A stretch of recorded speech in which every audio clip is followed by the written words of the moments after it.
परमात्मा को पाने तथा उसका वास्तविक लाभ प्राप्त करने के लिए पवित्र बाइबल में प्रमाण है कि प्रभु ने मनुष्य को अपना ही स्वरूप बनाया। 6 दिन में सृष्टि रचकर 7वें दिन विश्राम किया। कुरान शरीफ में प्रमाण है कि हजरत मोहम्मद को खुदा स्वयं कह रहे हैं कि मैंने तुम्हें उस परमात्मा की महिमा बताने के लिए भेजा है। वो परमात्मा कबीर है जिसने 6 दिन में सृष्टि रची तथा 7वें दिन तख्त पर जा विराजा। उसकी खबर किसी बाखबर से पूछकर तो देखो। कृपया अवश्य सुनिए जगत गुरु तत्वदर्शी संत रामपाल जी महाराज के अमृत वचन।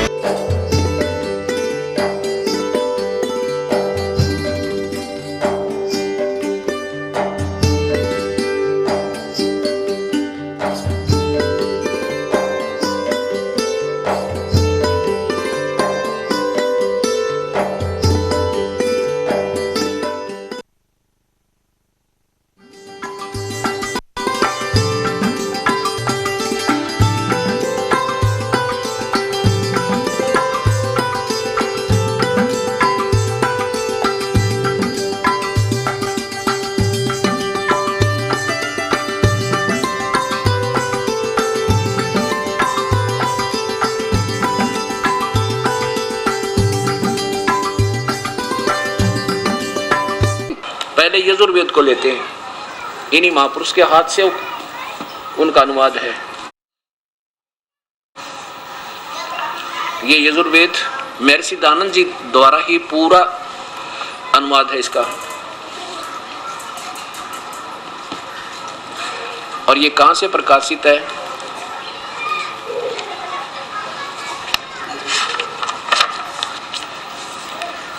प्रकाशक है सार्वदेशी कार्य प्रतिनिधि सभा 2/5 महर्षि दानंद भवन रामलीला मैदान नई दिल्ली। यजुर्वेद अध्याय नंबर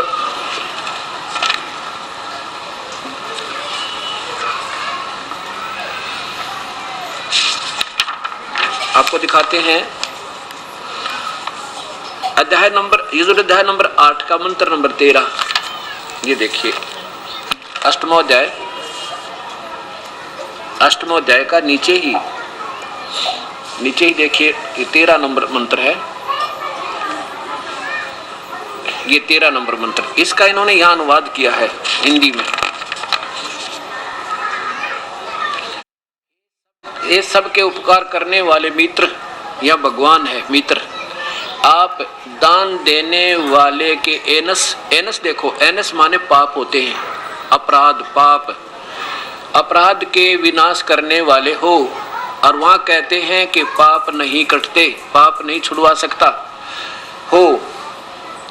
साधारण मनुष्यों के किए एनस माने पापों के अपराधों के विनाश करने वाले हो। आप सब कुछ विनाश कर देते हो। पिता के किए हुए एनस माने पापों के, पाप ही लिखना पापों को, के अच्छे प्रकार हरने वाले या विनाश करने वाले हो। अपने किए हुए पाप, एनस माने पाप सीधा ही लिखा इन्होंने स्वयं, पाप के विनाश करने, दूर करने वाले हो, पाप को नष्ट करने वाले हो। अधर्म के अधर्म से एनस एनस एनस एनस करता तो गणे तो गणे कति कितने पाप क्यों ना हो, सब पापों के पाप, घोर पापों को भी आप विनाश करने वाले हो, दूर करने वाले हो। एनस अधर्म, अधर्म के अधर्म यानी निरे पाप हो, निरे पाप को भी नाश करने हारे हो। नवजात हुआ जानता हुआ मैं जो कुछ भी धर्माचरण किया करता हूँ वह करूँ, अनजान मैं जो कुछ भी किया करता हूँ करूँ, उस सब को एनस माने पाप के दूर करने वाले आप हैं। एनस माने पाप होता, सीधी सी बात है। और उधर लिखते हैं सत्यार प्रकाश में कि पाप नहीं काट सकते, समाप्त नहीं कर सकते, नहीं छुड़वा सकते। अब देखो नेक्स्ट,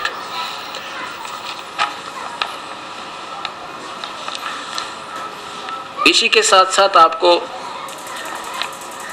ये वेद मूर्ति तपोनिष्ठ, अब जहां तक इन महापुरुषों ने ऐसे श्लोक आए वो तो सही कर दिया अर्थ, और जहां पर आए परमात्मा साकार, इन दोनों के दृष्टिकोण यही रहा कि वो निराकार, इसलिए इनको सबको घुमा के और उसका काफी काम खराब कर दिया। अब देखो यहाँ ठीक लिखा है इसने भी, श्री वेद मूर्ति श्री राम शर्मा आचार्य, इसने भी इसी 8वें अध्याय के और 13वें श्लोक का बिल्कुल ऐसा ही सरलार्थ किया है।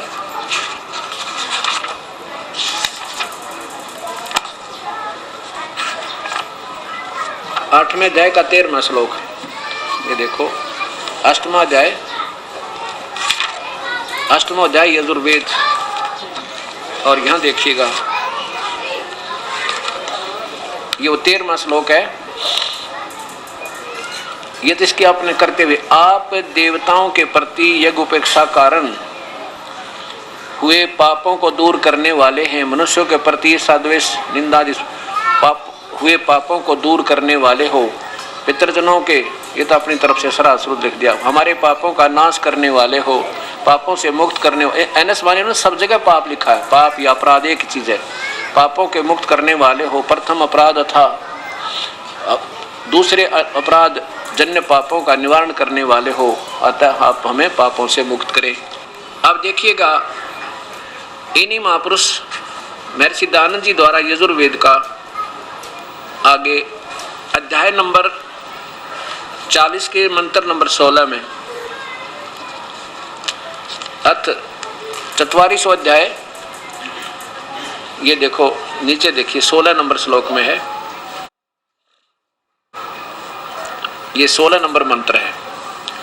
ए देव स्वरूप अग्नि माने प्रकाश रूप करुणा में जगदीश्वर, अग्नि माने जगदीश्वर, जिससे हम लोग आपके लिए अधिकतर सत्कार पूर्वक प्रशंसा यानी स्तुति सेवन करें, इससे हम सबको जानने वाले आप हम लोगों के जुटिल कुटिलता रूप यानी घने खतरनाक एन माने पापों को भी, एन माने पाप, एन पाप चारणों को पृथक कीजिए, हम जीवों को यानी पापों से बचाइए, यानी तुम पाप से रक्षा करने वाले हो। आगे देखिए इसी के अध्याय नंबर 6 का, इसी में अध्याय नंबर 6 का 35 नंबर श्लोक। अब ये देखना पड़ेगा कि इन महापुरुषों की शास्त्र के विरुद्ध, वेदों विरुद्ध कितने कथन है, और भोली आत्मा इनको बिल्कुल इनके ऊपर इतने आश्रित हो चुके हैं क्योंकि हमारे पास और कोई स्थान नहीं था। हमने इन महापुरुषों को एक ऐसा विद्वान मान लिया था, हमने अपनी सोच खत्म कर दी थी। इन्होंने जो वेदों का सरलार्थ किया वो सही होगा, या अपनी थ्योरी जो इन्होंने बताई वह सही होगी, वेदों से मिलती होगी। अब देखिएगा ये यजुर्वेद महर्षि दयानंद जी द्वारा भाषा भाष्य है, और इसके प्रश्न यहाँ 6ठा अध्याय, ये नीचे देखिए, नीचे बिल्कुल इसके 35 नंबर श्लोक है 6ठे का। ए स्त्री तू शरीर व बल युक्त होती हुई पति मत डर मत कंप, आत्मा के बल और पराक्रम को धारण कर, हे पुरुष तू भी वैसे ही स्त्री से व्रत, दोनों स्त्री पुरुष, वैसे इसका अर्थ साधारण और धार्मिकता है, इन्होंने तो अपनी थोड़ी से इसको ऐसे सोल्व कर दिया। सूर्य और भूमि के समान परोपकार पराक्रम को धारण को, जिससे दृढ़ बल वाले हो, वर्ते हुए तुम लोग दोनों पापमा पापों का नष्ट हो, पापों से अपराध नष्ट हो, आपके पाप खत्म हो। पाप है अपराध यानी पाप, पापमा सीधा पाप लिखा है, आपके पाप नष्ट हो जावें। बताओ अब देखो 242 पृष्ठ पे आपको दिखाते हैं।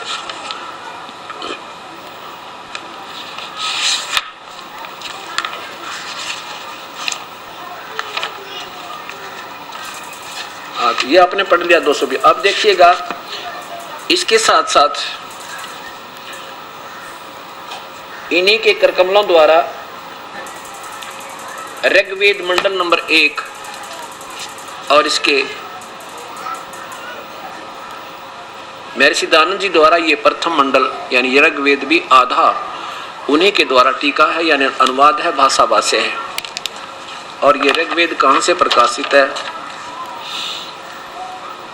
प्रकाशक है सार्वदेशी कार्य प्रतिनिधि सभा, ये 3/5 महर्षि दयानंद भवन रामलीला मैदान नई दिल्ली।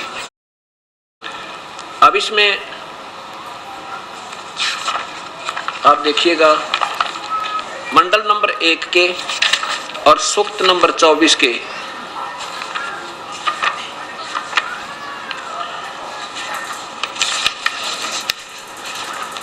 मंत्र नंबर 13, 14 और 15 में क्या लिखा कि आप बंधन काटने वाले बंदी छोड़ हैं, पाषाण माने बंधनों को, विनाशक उनके काटने वाले हो। देखिएगा ऋग्वेद मंडल नंबर 1 सूक्त नंबर 24 का ये 13 नंबर श्लोक में, जैसे उत्तम गुण वाला विद्वान कर्म उपासना और ज्ञान से अविनाशी परमेश्वर का आह्वान करता है, वह हम लोगों ने स्वीकार किया हुआ तीनों कर्म उपासना ज्ञान और प्रकाशित करता है, और जो क्रिया कुशलता की सिद्धि के लिए विमान आदि यानों के खंभों को नियम से युक्त किया हुआ वायु ग्रहण किया है, वैसे हम लोगों को भी ग्रहण करना चाहिए। जैसे जैसे गुण वाले पदार्थों को अति प्रशंसीय उत्तश्रेष्ठ अत्यंत श्रेष्ठ व प्रकाशमान परमेश्वर पृथक पृथक बनाकर सिद्ध करे, हम लोगों को भी वैसे ही गुण वाले कर्मों में युक्त करें। हे भगवान, हे परमेश्वर, आप हमारे बंधनों को, पाषाण कर्मों के बंधनों को विमुक्त बार बार छुड़वाइए, हमें पापों से छुड़वा देते हो। इसी प्रकार हम लोगों की क्रिया कुशलता में संयुक्त आदि आदि हमें सकल बंधन, सकल पाषाण माने सभी बंधनों से, दर्द रूपनी कर्मों के बंधन से, ये दिन की सोच है, कर्मों के बंधन से हमें बार बार मुक्त करो, हमें छुड़वाते रहो परमात्मा, हमें छुड़वाओ, बार बार नहीं, विमुक्त करो। बार बार तो इनकी अपनी सोच है, ये कहते हैं जन्म मृत्यु नहीं मिटे, अपनी सोच से बार बार क्या नहीं, विमुक्त करो, हमें छुड़वा दो। आप छुड़वा सकते हो। आगे देखो नीचे 14 में, हे प्रकाशमान परमात्मा, हे प्रकाशमान अति उत्तम विज्ञान प्रमाण में रमने अत्यंत प्रशंसनीय हमको विज्ञान देने हारे भगवान जगदीश्वर, जिसलिए हम लोग किए हुए अनासी माने पापों को ओए होए विनाश करते हुए, यानी आप हमारे पापों का विनाश करते हो, इसका अर्थ सीधा यूं बनाए, क्योंकि इनको जहां ये देखा कि तेरी थ्योरी गलत होती है आपकी, तो उसको तो उलझा दिया, लेकिन उस 8वें अध्याय के 13 में ये कुछ नहीं कर सके, साफ लिखना पड़ा, पाप कर्म काट सकते हो, यहाँ अपने हिसाब से कर। आगे देखो, ये देखो फिर 15 में लगातार यही 13, 14, 15 में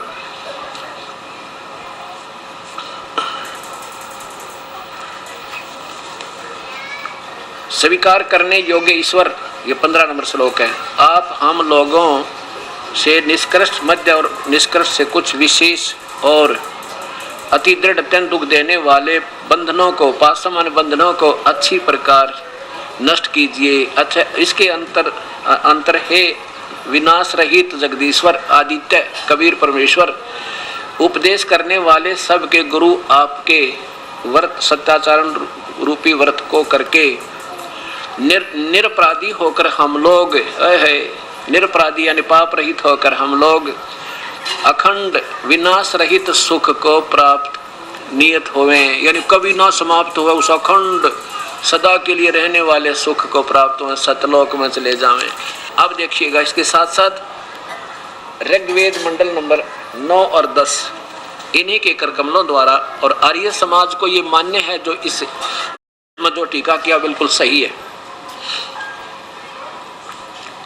इसमें देखिएगा कहाँ कहाँ और किन किन प्रश्नों पर लिखा है आप पाप काट देते हो। ये ऋग्वेद मंडल नंबर 9 और 10,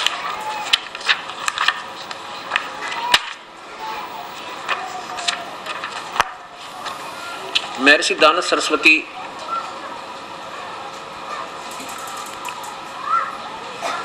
द्वारा इसका प्रकाशन है, और ये इसका अनुवाद लिखा है इन्होंने कि इनके द्वारा किया है। और ये देखो प्रकाशक है सार्वदेशी कार्य प्रतिनिधि सभा, महर्षि दान भवन, रामलीला मैदान, नई दिल्ली। इसके देखिएगा ऋग्वेद मंडल नंबर 9 सूक्त नंबर 42 के प्रथम ही सूक्त में, प्रथम ही मंत्र में लिखा है, हरि माने पापों को हरने वाले आप वह परमात्मा। और तेरे आगे देखो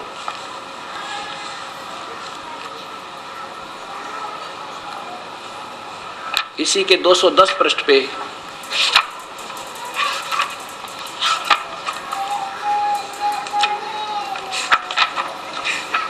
ये देखिएगा, ऋग्वेद मंडल नंबर 9 का 66 और इसका 25 नंबर में लिखा कि हरे पापों के हरण करने वाले है, पवित्र अज्ञान रूप नाम करने वाले तथा हरे माने पापों के हरण करने वाले आप जगदीश्वर। आगे देखो इसी के 234 पृष्ठ पे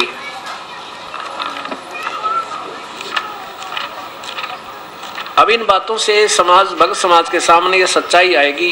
दास का ये उद्देश्य नहीं है कि इनकी केवल मैं बदनामी करूं या इनकी कोई छवि धूमिल करूं, कोई छवि धूमिल नहीं करना। सिर्फ इन्हीं के करकमलों के द्वारा लिखा हुआ लेख दास दिखाना चाहता है कि वेद सही बता रहे हैं, इनकी थ्योरी वेदों के विरुद्ध है, इसलिए हमें वेदों को फिर देखना होगा। देखियो ऋग्वेद मंडल नंबर 9 का सूक्त नंबर 70 नीचे देखियो, यहां देखो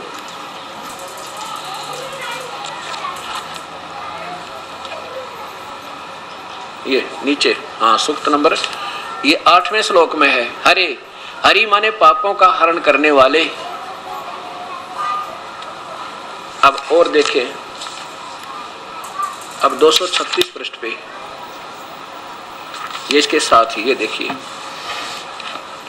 हरि पापों के हरण करने वाला ब्रह्म परमात्मा अंतरिक्ष में परमाणु समूह से अच्छा दिया। अर्थात इन्होंने अब शब्दों के अर्थ भी काफी लोगों ने छुपाने की चेष्टा की और फिर भी कुछ ऐसे प्रमाण विद्यमान रहे कि इन्हीं के करकमलों द्वारा परमेश्वर ने लिखवा दिए कि परमात्मा, क्योंकि वास्तविकता वेदों में से छुप नहीं सकती, लिखी हुई है।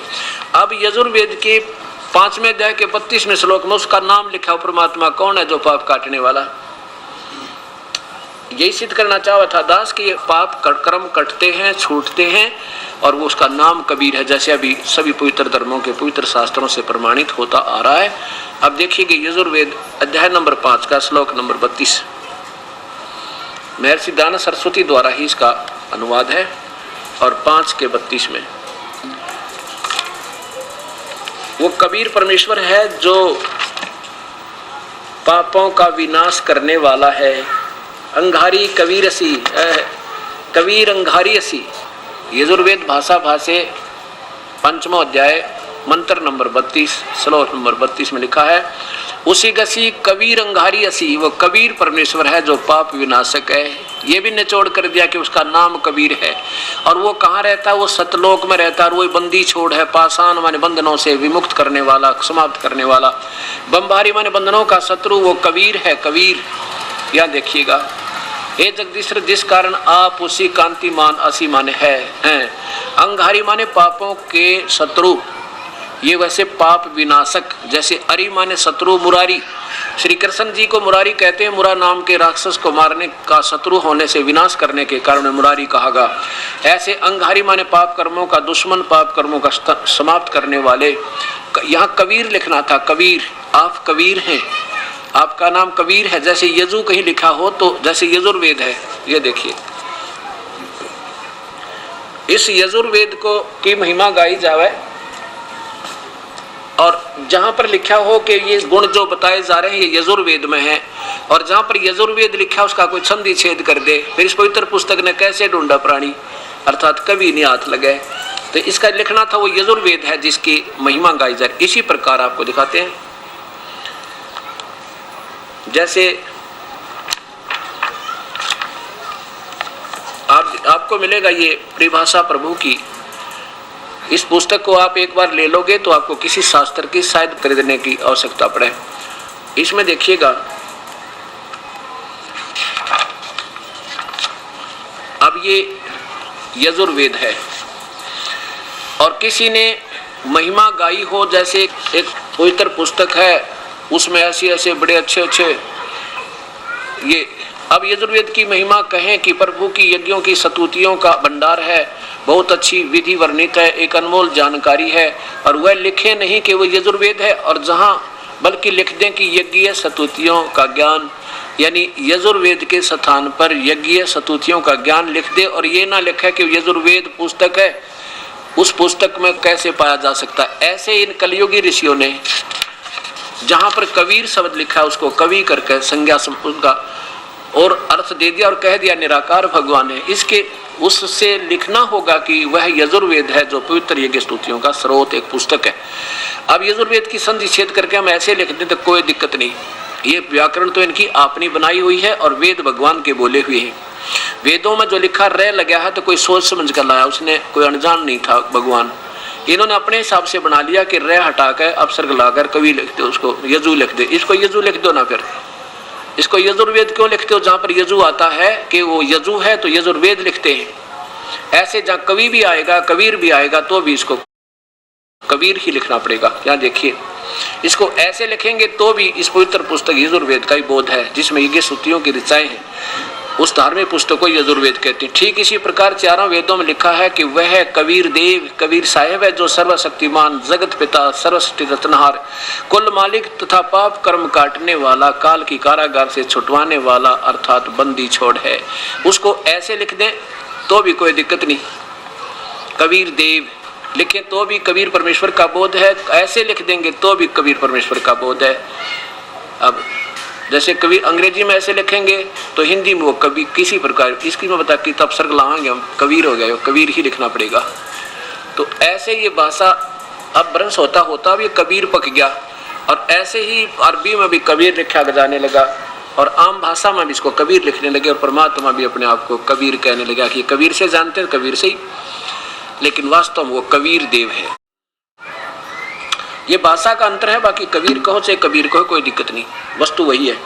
हम वेद कहें चाहे वेद कहें, वेद और वेद एक का बात है।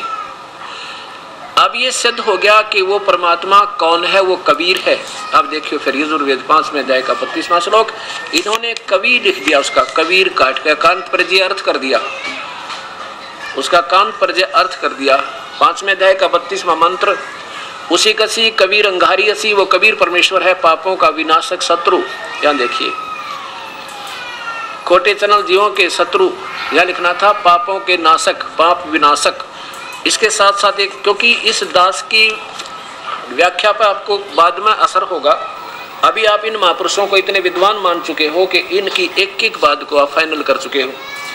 इसी के साथ साथ एक और विद्वान की, जहां इन विद्वानों ने ये असमंजस में नहीं पड़े निराकार साकार में, वहां तक तो इन्होंने ठीक अर्थ किया, और जहां पर ये अपनी थ्योरी पर आधारित करके वेदों का सरल अर्थ किया वहां वेदों के विरुद्ध व्याख्या बन गई।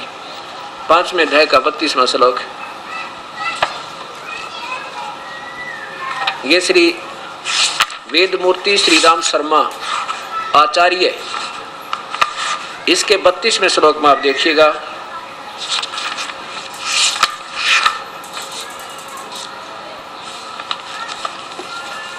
ये ऊपर देखिए यजुर्वेद अध्याय नंबर यजुर्वेद संहिता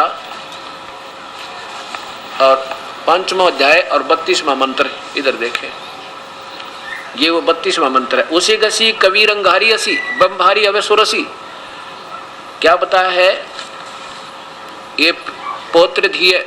अब इन अपनी समझ में जिन्होंने रामायण का ना बेरा रामायण के सरल अर्थ क्या करेगा, लेकिन अर्थों का शब्दार्थ इन्होंने ठीक कर दिया। जैसे आप कामना के योग्य नूतन रचाओं के का दर्शन कराने वाले हैं, हे निष्ठ धिय आप तेरे की पाप नाशक, अंगारी का अर्थ इन्होंने पाप नाशक और पोषण करता है, इन्होंने ये ठीक किया पाप नाशक। अब इसी को मैं सिद्ध करना चाहता था कि अंगारी माने पापों का विनाश करने वाले पाप नाशक, और इसमें ये स्वयं इसमें सीधा लिखा अंग माने पाप, हरि माने शत्रु, पापों का विनाश करने वाले आप कबीर अंगारी असी। नीचे देखिए वही प्रसन्न है 5वें अध्याय का 32वां श्लोक यजुर्वेद का, उसी गसी कबीर अंगारी असी, हे जगदीश्वर जिस कारण आप उसी गसी कांतिमान हैं। अंगारी माने यहाँ शत्रु पाप विनाशक हैं। आप कौन है? पाप विनाशक आप कबीर हैं, कबीर असी वो कबीर है, बस ये लिख देना था, दूसरी बात तो नहीं। वो कबीर परमेश्वर है, वो कबीर देव है। जैसे यजुर्वेद की महिमा हो तो यहाँ लिखना पड़ता वो यजुर्वेद है जिसमें ये गुण गाए जाते हैं, जिसकी में ये गुण है जिसकी महिमा गाई जा रही है। आगे देखिए बमबारी माने बंधनों के शत्रु यानी पाषाण विमुक्त, पाषाण बंधनों से छुड़वाने वाले, काल कर्म के बंधन से समाप्त करने वाले, काल की कारागार से छुटवाने वाले। हम उसे बंदी छोड़ कहते हैं, जो बंधन से छुड़वा दे, काल की कैदतें काट दे। आगे देखो ये कहाँ रहता है, रत धामा सतलोक युक्त है, सतलोक में रहता है वो परमेश्वर, सतलोक में रहता है। रत धामा, सतधाम कहो, सतलोक कहो, सचखंड कहो, वो परमात्मा सतलोक में रहता है। और वो सवर ज्योति है, स्वयं प्रकाश है उसका, उसके शरीर तो प्रकाश निकल रहा है, वो परमात्मा कबीर है।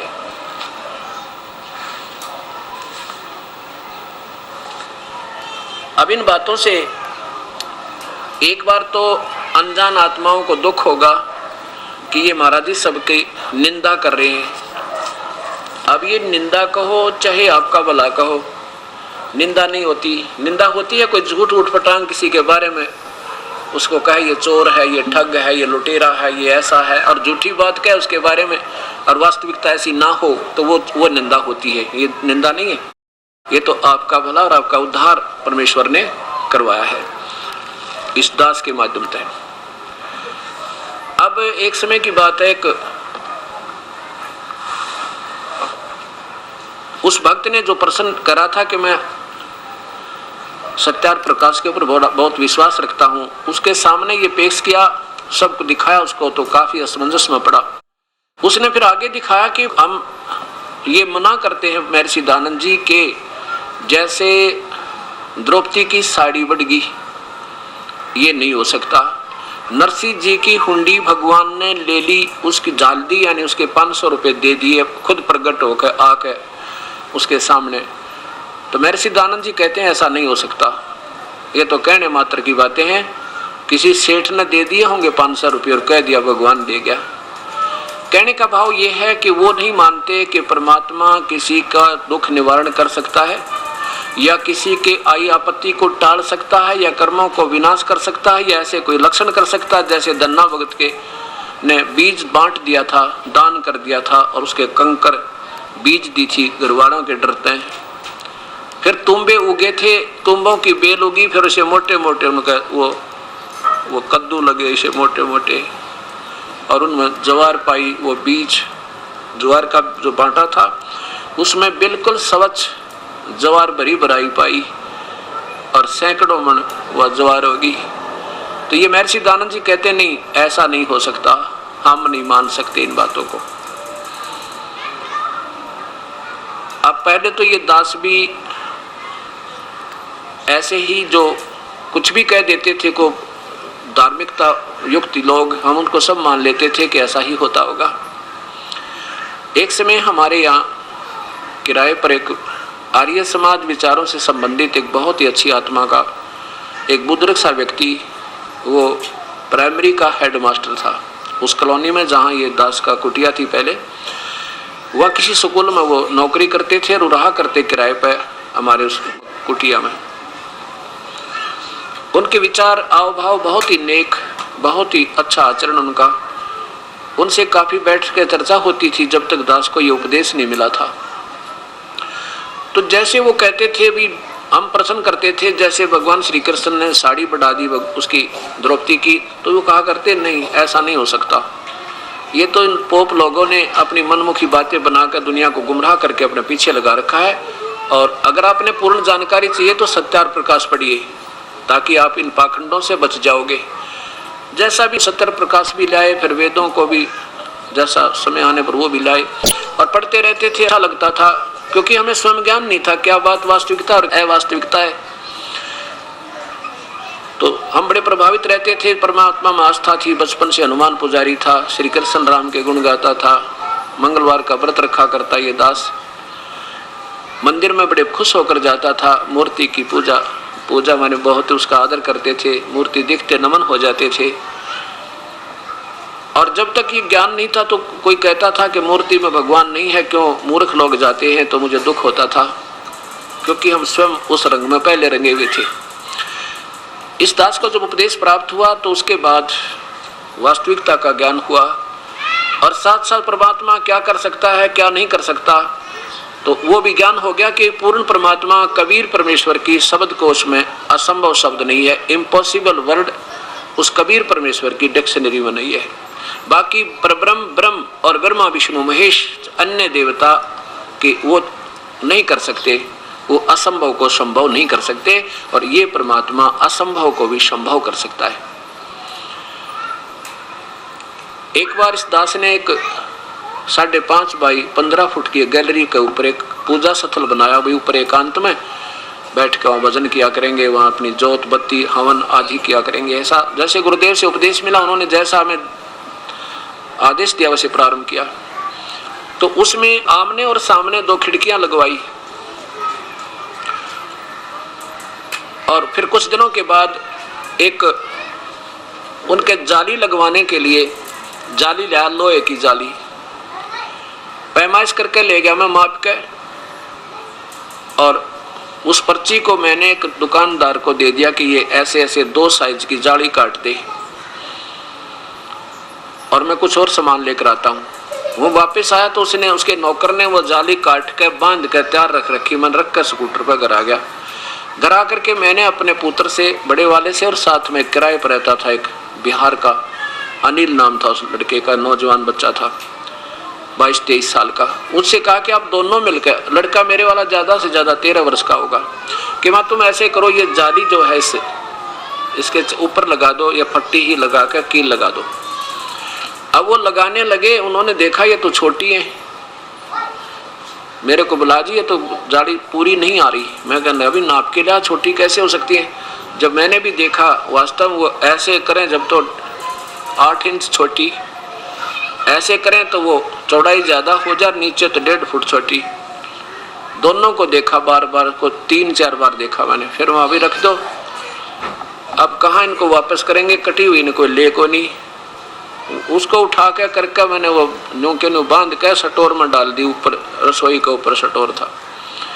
कुछ दिनों के बाद इस दास ने के अंदर प्रेरणा हुई परमेश्वर की कि एक नित्य नियम, ये छोटे छोटे गुटके जो रोज आरती करने के होते हैं, 2000 छपवाए, और उनको छपवा के ऊपर एक तख्त डाल के उसी पे उस पूजा स्थल में रख दिया, उस कमरे में। कुछ दिनों के बाद क्या हुआ कि उसका एक शीशा टूटा हुआ था, एक खिड़की का, उस शीशे के अंदर से चूहे प्रवेश करके, कपड़ा सा भी बांध रखा था, कपड़ा भी काट के, और वो उसमें घुस के उन किताबों को काटने लगे। फिर मुझे याद आया कि वो जाली जो पड़ी थी, 5-6 महीने हो गए थे, एक रेनी सीजन, एक वर्षा का ऋतु भी ऊपर का उतर गया था, और उनको जाली को जंग सा लगा हुआ था थोड़ा थोड़ा। तो मैंने उन बच्चों से कहा कि भाई ऐसे करो, वो दोनों किराएदार भी, वो लड़का भी, मैं ऐसे करो, वो जाली रखी थी ना पीछे, उन जालियों को उतार कर स्टोर में से और इस एक खिड़की के ऊपर लगा दो, ऊपर नीचे करके, यानी या पूरी कवर कर दो इसको, ज़्यादा चढ़ा दियो, ओवरलैप ज़्यादा कर देना, और चारों तरफ से इसको कील ठोक दो इसमें, ताकि ये चूहे इस पवित्र पुस्तकों को खराब ना करें। अभी समय नहीं है, फिर बाद में देखेंगे और अलग से लगा लेंगे कोई क्वाटूड़ी ला के इनके जुड़ी। मेरे मकान में पहली बार वो जाली लगवाई थी, उस पे ना जाली किसी खिड़की का लगा रखी थी, अगर भाई और दूसरी पागी हो तो वो उसके बदले में दूसरी, यानी मेरा भाव ये है कहने का कि परमात्मा ने मेरे इस दिमाग में गुंजाइश नहीं छोड़ी कहीं ऐसे हो गया होगा, वैसे ऐसा वैसा अग्रम अग्रम छोड़ी नहीं। मैं उनको कहकर चला गया तो पीछे से उन्होंने, मैं सामने आया अपनी ड्यूटी से, देखा आते, मुझे चिंता थी कि नहीं लगाई होगी तो लगवाएंगे, गेर लायक का बच्चा ना विकास की हो, तो उन्होंने वो लगा रखी, एक जाली तो लगा रखी और एक नीचे पड़ी वहीं पर रखी हुई। अब मैंने सोचा भी जाली पूरी एक ही लगी हुई है, एक लग के भी 6 इंच और ज्यादा एक साइड में, जिधर छोटी थी जिस साइज में 6 इंच और बड़ी, वो पूरी हो कभी, यानी लगभग 1.5 फुट बढ़ गई। 8 इंच छोटी थी और 6 इंच और बढ़ गई, यानी 14 इंच 14-15 इंच या और बढ़ गई। तो मैंने उसकी मम्मी से कहा, मैं कहा ये जो जाली नई लाए हैं क्या बच्चे? तो वो कहने लगी नहीं कहाँ लाए हैं, मैं सुबह से कहने लगी थी भाई तेरा पापा होगा तुझे नाराज होगा तो इसने लगा दे। अब आपके आने से 10 मिनट पहले मैंने 2-3 बार कहा, जो अनिल वो बुला के वो किराएदार, और अब लगवा के खेलने गया है, और ये मैंने उठाई भी ना, दूसरी यहीं पड़ी। तो मैंने कहा ये बदलवा लाए क्या दूसरी? न बोली ये बदलवान का था, सारे दिन की लग रही थी कहने को, अब तो इसने लगाने की चेष्टा की, बदलवावे कहाँ से? और 12-13 साल के बालक ने कौन चेंज करे? ये भी दिमाग में आई, क्योंकि हम इंजीनियर माइंड थे। भगवान में आस्था जरूर थी, पर इस अनजान सोच में फिर भी आधारित उलट भी थे और सुलट भी थे। ये तो मानते थे परमात्मा कोई शक्ति है, कुछ कर सकता है, लेकिन किसी से सुनते थे ऐसा नहीं कर सकता। चलो ऐसा नहीं कर सकता तो कुछ तो कर सके। आस्था परमात्मा में फिर भी बनी रही। मैंने उस बच्चे को बुलाया और उसको कहा, बेटा मेरे सिर पर हाथ रख, पहले कसम खा अपने कबीर परमात्मा की। वो सहम सा गया एकदम, भाई क्या बात होगी। तो पहले कसम खा। अब कसम खाता हूँ, सच्ची बताऊँ, ये जाली जो तुमने लगाई है ये वही है या और बदलवा के लिया है? ने बोला जी तो वही है, मेरी माँ ने मम्मी ने उतार कर नीचे डाली थी और या काफ़ी देर की कह रही थी, मैं अनिल नहीं पावा कभी मैं नहीं पाऊँ। अभी लगा के गया हूँ 2 मिनट पहले, और ये एक यहीं पड़ी रखी है। मैंने कहा ये छोटी थी जिस दिन तुम पहले लगाओ थे। उनका फिर वो दोनों आ गए, इतने में अनिल भी वो भी, दोनों ने फिर ध्यान आया को हो ये तो बहुत छोटी थी, ये पूरी कैसे होगी? मैं बोला भाई मुझे पता ये पूरी कैसे होगी। हे परमात्मा, अब वो दिन है, आज दिन इस परमेश्वर ने ऐसी रजा करी इस दास के अंदर, कोई गुंजाइश नहीं छोड़ी। कोई ये कहे कि परमात्मा ये नहीं कर सकता, हम नहीं माने, वो ना माने उनकी मौज है, कोई दबाव नहीं, पर हम ये दास नहीं मान सकता इस बात को कि परमात्मा पूर्ण ब्रह्म भगवान क्या जो कुछ नहीं कर सकता, फिर तपायज हो गया वो।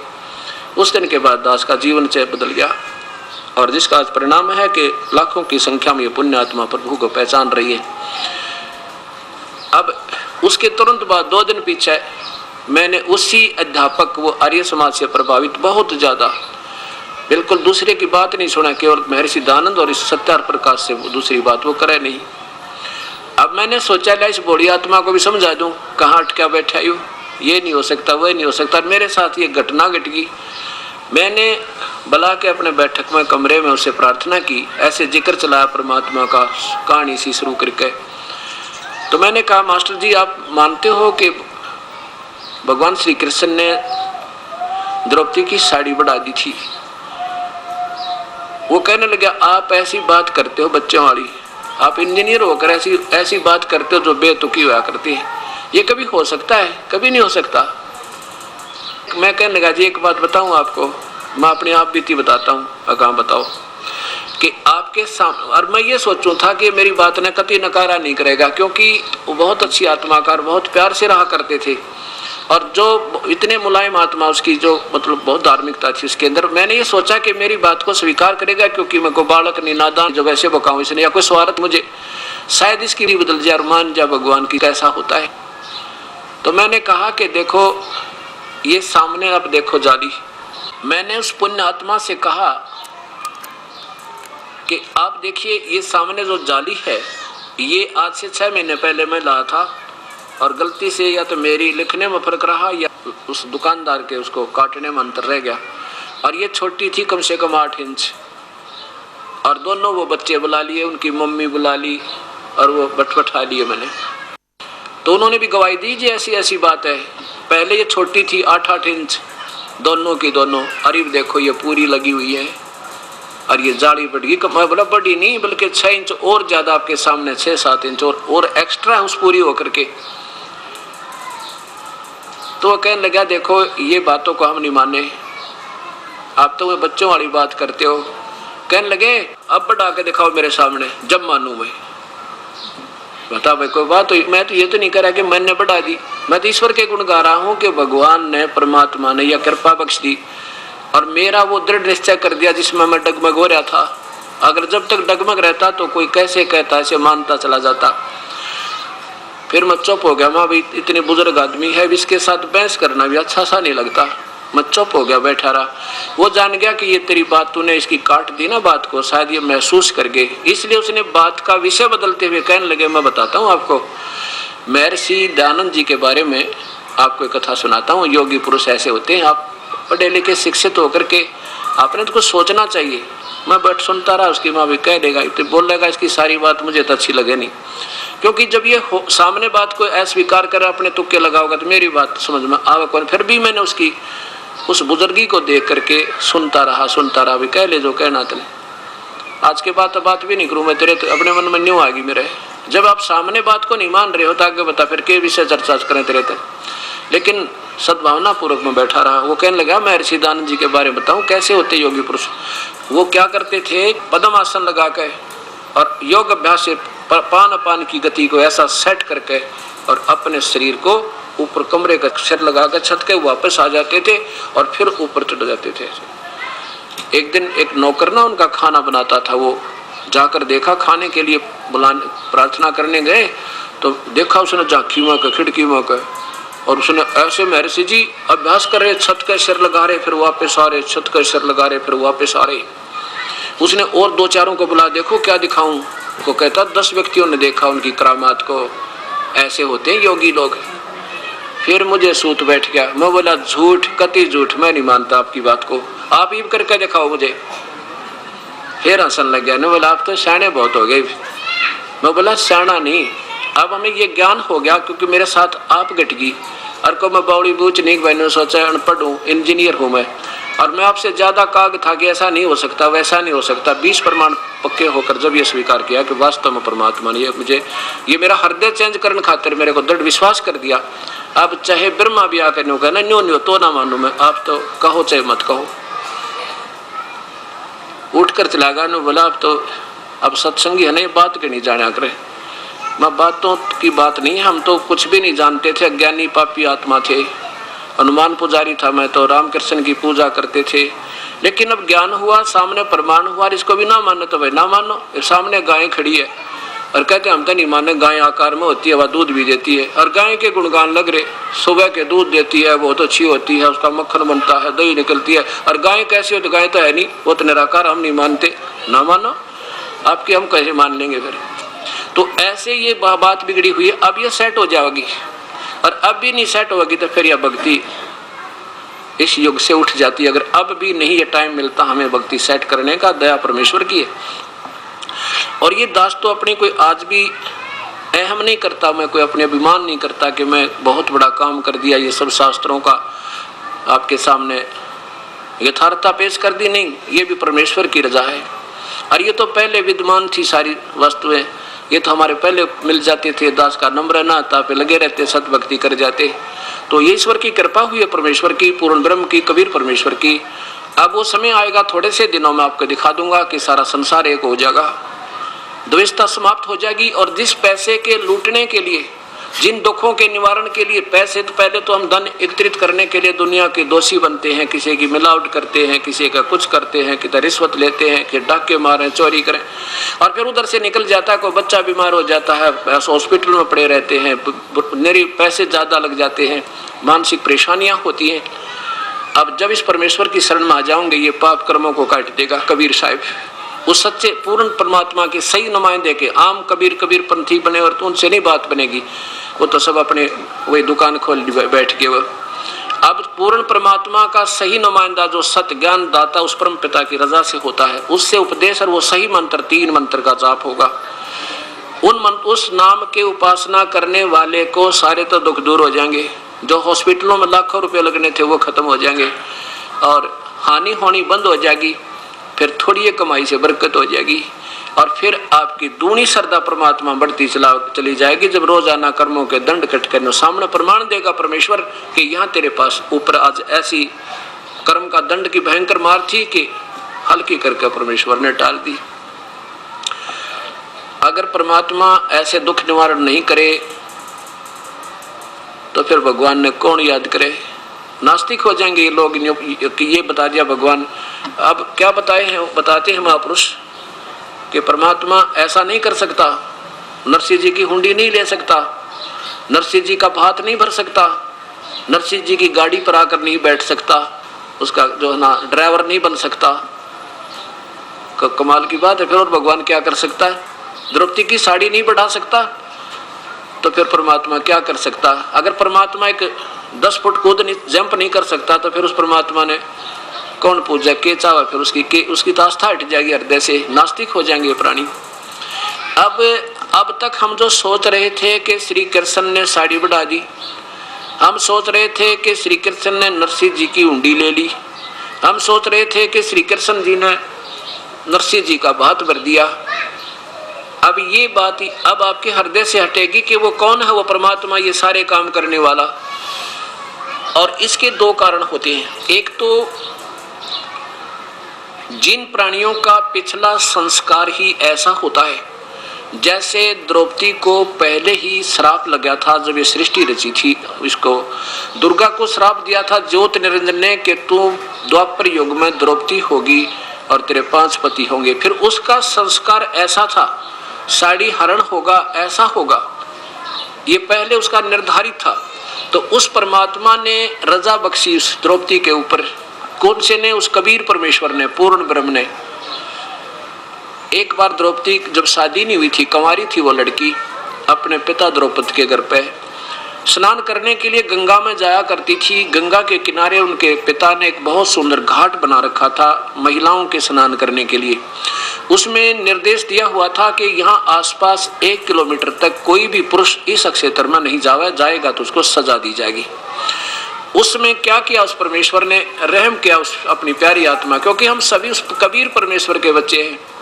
उस कबीर परमेश्वर ने क्या रजा बख्शी? एक अंधे का रूप बना के वो परमात्मा, और वहां उस घाट से ज्यादा 100 फुट की 150 फुट की दूरी पे, और घाट से पानी जिधर जा रहा था डाउन स्ट्रीम में, और वहां स्नान कर रही है। केवल एक लंगोट शरीर के ऊपर है, बाहर कोई कपड़ा नहीं है, और स्नान कर रहे हैं। इतने में सुबह सुबह द्रौपदी स्नान करने के लिए हजारों सहेलियों को साथ लेकर आ जाती है। अब द्रौपदी हजारों सहेलियों के साथ प्रतिदिन स्नान करने के लिए आया करती थी। राजा की लड़की थी।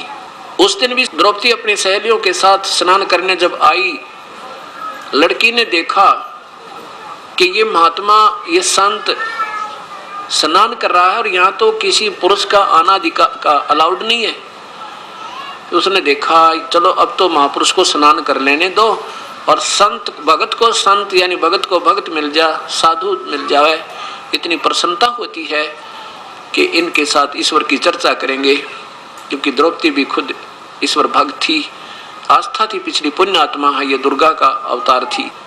स्नान कर लिया कि स्नान करके बाद में बात करेंगे, तब तक महात्मा भी स्नान कर लेंगे।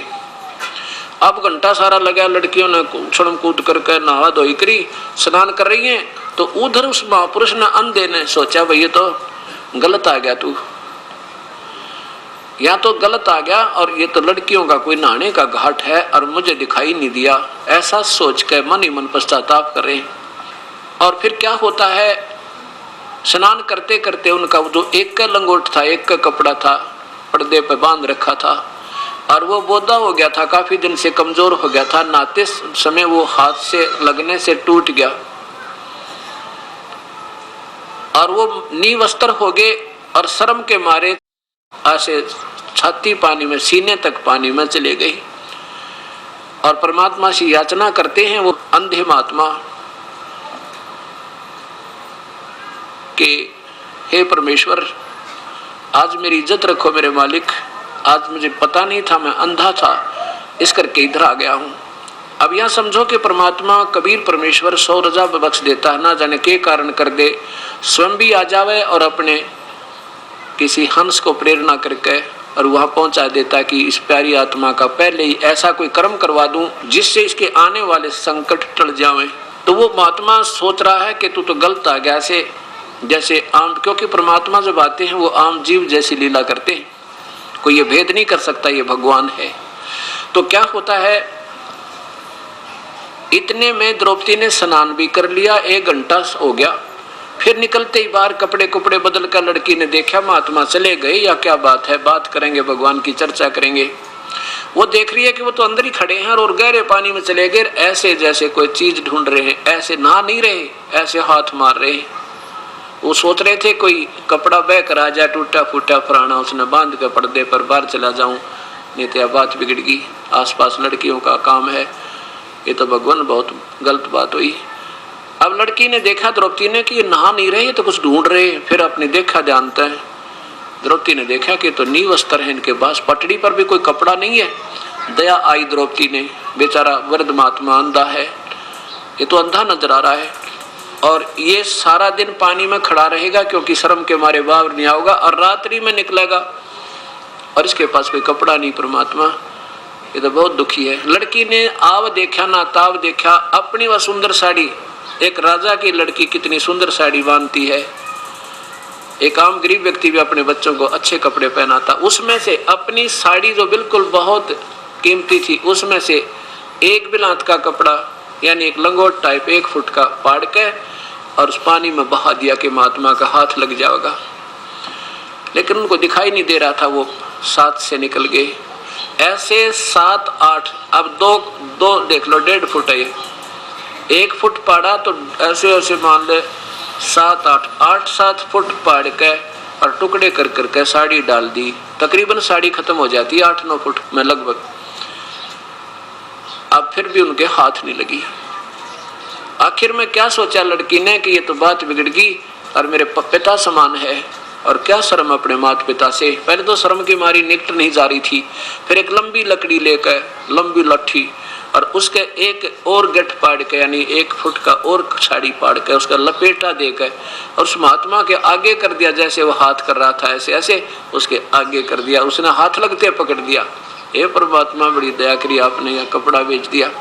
फिर उस अंधे ने देखा भाई ये कपड़ा आम फटा पुराना नहीं है, तो कोई विशेष जान पूछ कर किसी बहन भाई ने छोड़ा है। फिर उसने देखा, जानते अंधे के हाथ का आंखों का काम करे, उसने देखा हो ये तो किसी बहन बेटी की साड़ी है और उसने सूझबूझते मुझे डाली है, मेरे पर मेहर की है। आशीर्वाद देता है कि बेटी भगवान तुझे गणा दे, तेरी इज्जत रखे जैसे आज तूने मेरी इज्जत रखी। और कपड़ा बांध के अपना निकल गया। द्रौपदी भी चली गई। अब उस परमेश्वर ने पूर्ण ब्रह्म ने अपनी प्यारी आत्मा को आने वाले कष्ट से निवारण करने के लिए पहले कर्म बनवा दिया। अब क्या होता है, जब द्रौपदी को नंगा करने लगा दुशासन दुर्योधन की आज्ञाएं, पहले तो वो सोच रही थी कि मेरे 5 पांडव पति बैठे हैं। जब उनकी शादी अर्जुन से हो चुकी थी उसके बाद युधिष्ठिर ने उनको जुए में हरा दिया था।